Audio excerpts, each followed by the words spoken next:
an honor that we get to collaborate with you guys there at the UFCPI. And together we put a paper, weight loss and competition weight in UFC athletes, just recently published in the Journal of Morphology, right, and Kinesiology.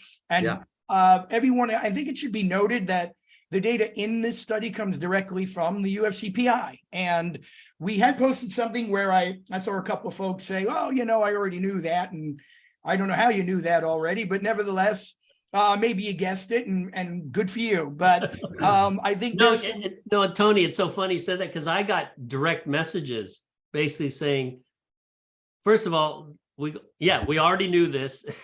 Right. But even though they already knew it, they said, could you summarize everything for me anyways? I'm like, you want me to summarize this? What? I don't know. Maybe they read tarot cards too, and they can get into this data before it was released. But I don't want to get on anybody. But I just think it's really neat that you have you can explain that, Duncan. But this information comes from the UFCPI itself, and we're very, very grateful for that. And I just think it adds complete credibility to what we found there. Yeah, no, thanks, guys. And obviously, we were excited to partner with you guys on this process. I don't know how anybody can know that already, because this is completely unique data.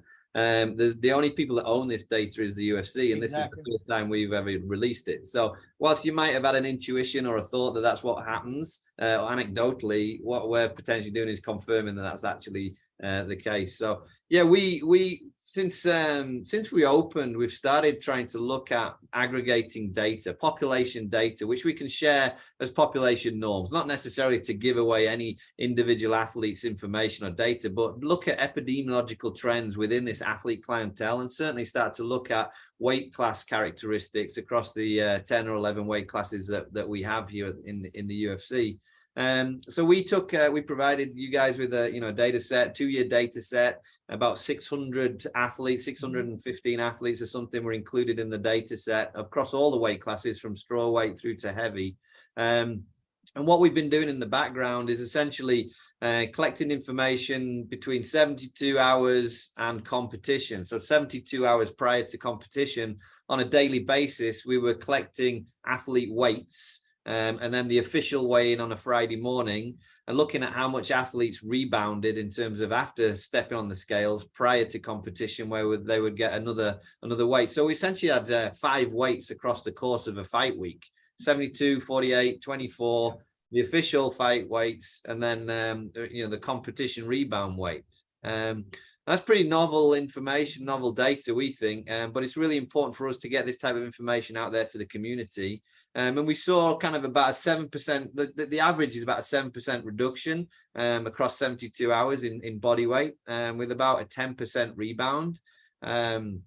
Ironically, if you were reading between the lines back 2 or 3 years ago, when 3 years ago, when our dietitian team came out with a preferred 8% check-in weight with a 10% rebound weight, maybe that was coming from similar type of information, let's say. But I guess, just part of the Performance Institute is, again, this educational piece. We don't want to be an ivory tower where we don't necessarily share anything or help inform best practice. So, collaborating with academics like yourselves, and your crew over at ISSN is another really important outlet for us to be shoulder to shoulder with colleagues that can help endorse and support this whole process by having people like yourself through ISSN messaging into your community. It will come full circle that will help us at the Performance Institute one day. So we're very much about we don't have a huge capacity for research, but we're collecting lots of data, so we have to lean on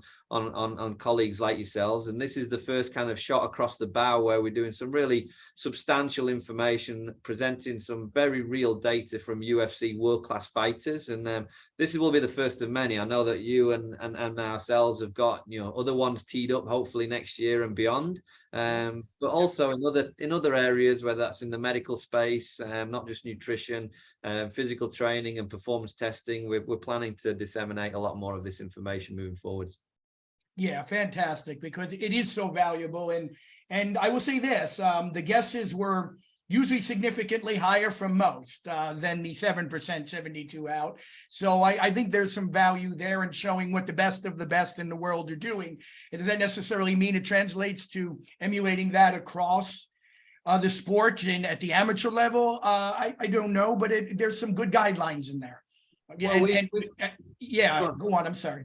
No, I say I'll try to interrupt, but we know that this is like a representation. People are always, athletes are always going to look at their own personal circumstances and what they feel they're going to come in with, tactics around making weight. But hopefully this type of information gives people a framework or an awareness of what the norm is.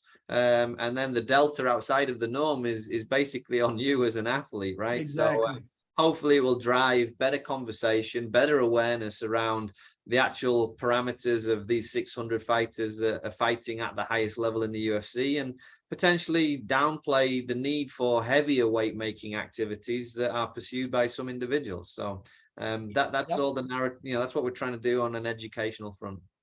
And just to reiterate, there's correlation there likely between your 67%, right, increase in making weight, right, cutting back on that and such numbers. So there's some merit there that needs to, be considered, I think, because of that.